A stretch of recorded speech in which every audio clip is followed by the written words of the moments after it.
This video has been sponsored by Gentle Bands. More on them a little bit later on in the video. I think this is just going to be a short one. I was playing the Mega Dimension DLC, and there's this really cool new bit of lore that overwrites older lore. And I'm saying it with a question mark because it is up for interpretation. And I'd love to know your thoughts in the comments about this. Has Pokemon lore been retconned and changed, or is there a way in world that you interpret these changes? On top of that, as part of this lore, as part of this story, we get introduced to a new character who's part of the ancient past of the Pokemon world. How you interpret them will be interesting, but I have my own theory in this video, and I think it's not a person. I think it's a Pokemon. So, lore changes, crazy theories, you know the drill. Welcome back to Lorekeeper Toby.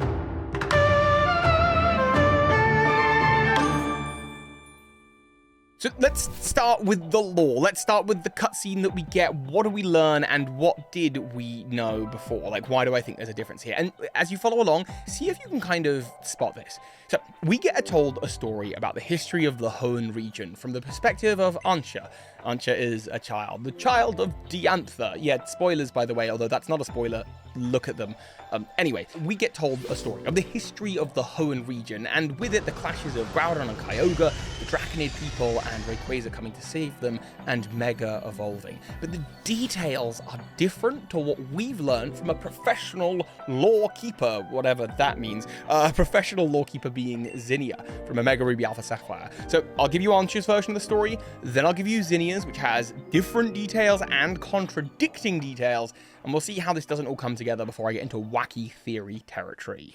So, in storybook fashion, we are told by Ansha that a long time ago, in what people knew as the Primal Age, when the world was overflowing with energy, Groudon and Kyogre, in their primal forms, clashed. Powered by the red and blue orb, they brought devastation to the Hoenn region, scarring the land. They clashed for 20 days and 20 nights from sunup till sundown. And that's actually new lore, by the way. We had no idea that 20 days was how long they would fight for, which is really interesting and definitely worth looking into. Or certainly, that's the version of the history she knows. That's not the retconned bit of lore, though. But Zinnia said they fought for 3 weeks! No, the big change is what comes up next. Ansha mentions that the Draconid people were at a loss of what to do, so they wished to the heavens. They wished to Rayquaza, and their prayers were answered. Rayquaza, drawn in this absolutely beautiful style, descends from the heaven, and while we're not told this verbally, in terms of the image, there is a child on its back. They're Wally's ancestor. They have green hair. Whoa, hey, I haven't even put my tinfoil hat on yet. Let's leave that bit till later. What we do know is that their wishes are heard. Rayquaza appears and dazzles with a sublime light, appearing as its mega evolution in front of Groudon and Kyogre. Rayquaza sapped them of their power, and Groudon and Kyogre disappeared into the depths of the earth and the sea, respectively. And then that was it. The day was saved. The Draconids dealt with the problem. Now, that might sound like the story that Zinnia tells us in a Mega Ruby and Alpha Sapphire, but it's actually very different. There's actually a really key detail of difference that I want to get into. The questions are, is it as a retcon, or is there a lore reason why this makes sense? And also, what's the deal with the child riding on Rayquaza's back that gets no mention?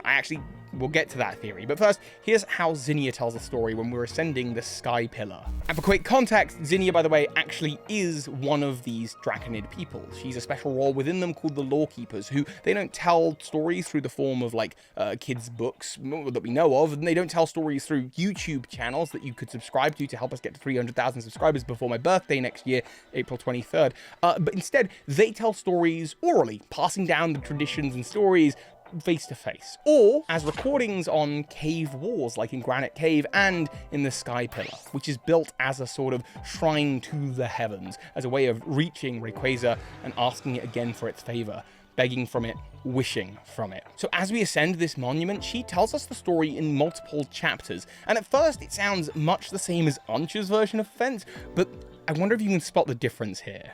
She says, thousands of years ago in the Primal Age, a time when the world was overflowing with natural energy, Primal Groudon and Primal Kyogre fought over that energy in a furious, endless clashes. And in the face of Primal Groudon and Kyogre's great power, the people could do nothing. They just watched disaster fall upon them. It is in such a time that a great many meteoroids poured from the darkness of space, from a place higher even than the heavens, and the meteoroids fell in their multitude upon a waterfall that had long been home for the tribe of dragon-type Pokemon users.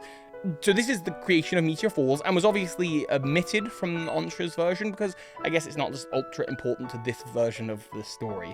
But then here's where things begin to change and shift directions. In the next chapter, she tells us that these meteorites, they shone with a rainbow brilliance, as if some great life was held within. And that was when, as if drawn by the brilliance, a Pokemon that shone in a blazing emerald hue descended from the heavens. The Pokemon was none other than Rayquaza. Rayquaza's power overwhelmed the two primal Pokemon, and peace returned to the world. The people of Hoenn revered Rayquaza as a true savior, and that would be great. That would totally line up with the story that we've heard if Zinnia didn't go on. Look, the Sky Pillar's a tall place. They gotta fill it with something, and there's definitely more story here. Story that contradicts Ansha's version of events. 1,000 years after this time, the meteoroids once again fell. A huge meteoroid, far greater than any before, struck the planet, boring deep into the ocean, and leaving behind a crater larger than any other. The land born of this event later became known as Subittles. The Great Meteoroid was the first of many disasters to befall humanity. When it punched into the planet, the land cracked, and beneath it, a great welling of natural energy poured from beneath Hoenn. Thirsting for that energy, Primal Kyogre and Primal Groudon once again awoke, and the people had a wish, a memory from 1,000 years before, and the Emerald Pokemon descended once again. She says it was a wish, and I'm paraphrasing here, there's the rest of the story. It was a wish. This wish that ultimately resulted in Rayquaza transforming. Mega evolving. So hang on, what's the story here? What's the problem? Have I not just told the story sort of 3 times over? Once for Ansha and then twice for Zinnia, because the events recur every 1,000 years. But that's the problem. Ansha refers to this story as being in the Primal Age, which we know from Zinnia's version of events that the Primal Age, when the world was overflowing with natural energy, well, that was thousands of years ago. But Rayquaza mega evolving for the first time, that was 1,000 years later.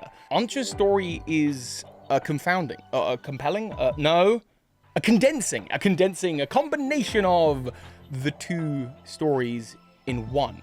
It's not really what happened, unless Zinnia's wrong? And none of this accounts for the green-haired kid that's riding on Rayquaza that's clearly a Ralts. No, it's not. I have an actual theory about that. This is what I love about the world of Pokemon. This is what I love about being a lorekeeper and what it means to be a lorekeeper literally in world. There are stories, yeah, but these stories take different forms and have different storytellers. Is this a retcon? Is this the case that 2,000 years ago in the Primal Age, that's when Rayquaza first mega evolved? Is the story a simplified child's version of the tale?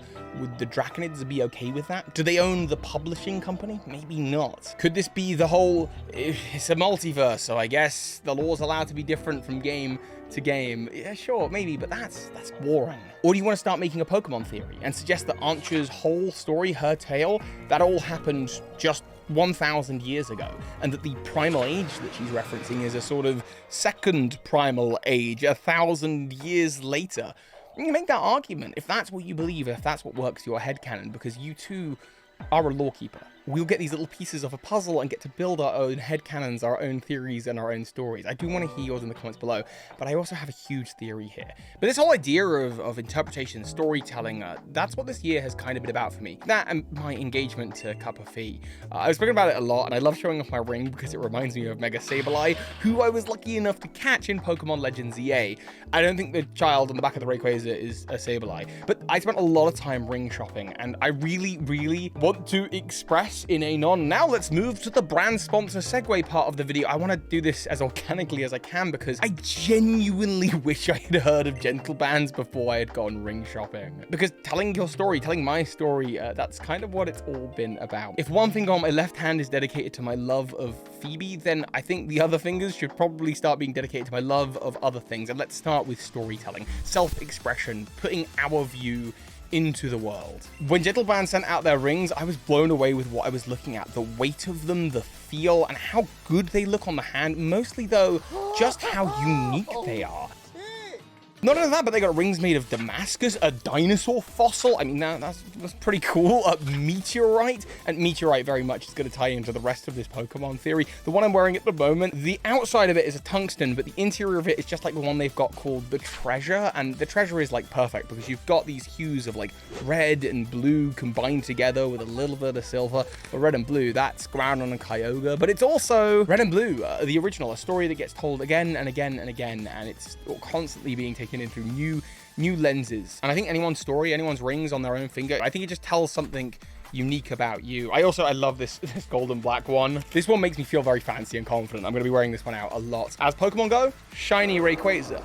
I'm saying it ties in with the video as well. Each ring is handcrafted in a family-run workshop. There are these special like identity codes to each ring, as well as the signature of the person, so you kind of know exactly when it was created and who it was created by. And as an extra holiday bonus, they are giving us 25% off when you use code LAW on checkout. So do check out Gentle Bands using the link at the top of the description. Find something that expresses you, something about who you want to be going forward into 2026. For me, part of it is I just want to be a storyteller. Oh, no, that's what this one is for. This one is just for feeling fancy and looking like a Mega Rayquaza. So click that link at the top of the description. Thank you, Gentle Bands, for sponsoring this video. And yeah, you'll be seeing me wearing these in a lot of videos going forward. Okay, so now let's just move into that unique perspective of mine. Let's tell my theory, my interpretation of other people's interpretations of the world. Because just like the myths of the real world and the legends of any fictional world, I don't think we'll ever get the answers. But here's my theory, and I'd love to hear yours in the comments down below. The child riding on the back of Rayquaza, an unnamed hero, unmentioned if not for the drawing. Why would they add this detail? If the story is based on some truth, then perhaps somewhere along the line, somewhere through the lineage, a lawkeeper who got the publishing company or whoever who passed it down, added this detail of a child riding their savior. Of course, this is just a children's book. It could be to inspire the children, but I want to take this idea a little bit further. Now, I mentioned earlier, green-haired Wally, I'm not going to worry about that, or Ralts, no, but I do think there is a fun idea here. I think that this represents a Pokemon that arrived in the world with Rayquaza. And if you've been watching this channel for a long time, you know exactly the theory I'm about to get into here. I think that this child that has stars, or what looks like stars on their cape, and stars, or what looks like a star shape around their collar, I think this child from the skies is Jirachi, the wish-making Pokemon. Jirachi is very tied to the lore of Rayquaza. I think this in the book is but a representation of a Pokemon that travels around the world in a meteorite every 1,000 years. In Jirachi's Pokedex entries, we learn this every 1,000 years. It shows up in the animated series. We learn it's the Millennium Comet that passes every 1,000 years. In Pokemon Snap, by the way, the Telemeteorite passes every 1,000 years, and Jirachi is the kind of Pokemon that shows up in the final boss chamber after you deal with Xerneas and the Illumina Pokemon. That's a whole side theory. I did a video on that, but it covers a lot of the same kinds of points. No matter where you're looking in Pokemon canon, every 1,000 years, Jirachi passes by in a meteoroid shower. The same one that in modern Pokemon times, a Draconid has to ascend Sky Pillar and, well, appeal to Rayquaza to then go off and fight against Deoxys. 1,000 years ago, of course, it was the creation of Subittles, and a wish was made to Rayquaza, and it shone with a brilliant light and Mega Evolved for the first time. And 1,000 years before that, in the Primal Age, people wished to the heavens generally. They wished to Rayquaza, and Rayquaza did show up to save them, and it didn't even need Mega Evolution at that point. But the important part here is what the Draconids do. They wish. They make a wish at a time when shooting stars are present in the night sky of Hoenn. Once every 1,000 years. And if you go back just 1,000 years earlier, then that's 3,000 years ago. I think you could see how that could tie to the lore of Mega Evolution. A meteorite that shows up every 1,000 years ago, the meteorite that the Draconids wished to. Why is this detail missing? Why is it only alluded to in Pokedex entries and perhaps in this image of a child that rides on the back of Rayquaza? Well, because the story is being told on cave painting walls, and by a specific assigned person, the lore keeper, who I'm sure if you've ever heard people tell stories back to back to back to back, stories change. I mean, even within a single person telling the same story over and over again, enough time passes, details of the story slip. By the time it becomes a child's bedtime story and gets simplified, you don't end up with a Jirachi traveling to the Pokemon world with Rayquaza. You get a child riding on the Rayquaza's back, an adaptation of the story. I love that we're getting the lore from all these different angles so that we can kind of learn more about how the Pokemon world is a real place, with all these characters having their own experience and interpretation of the Pokemon world. That said, if they want more reliable ways of recording, they could try digital, like a YouTube channel. But for them to continue doing that, the people watching would need to subscribe to help me get to 300,000 subscribers before my birthday on April 24th. Anyway, check out Gentle Bands using the link in the description below. I'd love to get your thoughts about this. I think this has been one of my favorite things about the DLC, which I didn't enjoy generally. I won't lie, that's my kind of take on it, but I did enjoy this aspect. I'm looking forward to bringing more of the lore and the myths of the Pokemon world to you very, very soon. Thank you to Gentle Bands for sponsoring this video and making me feel so confident, and you can check out one of my other Pokemon theories and lore deep dives right here.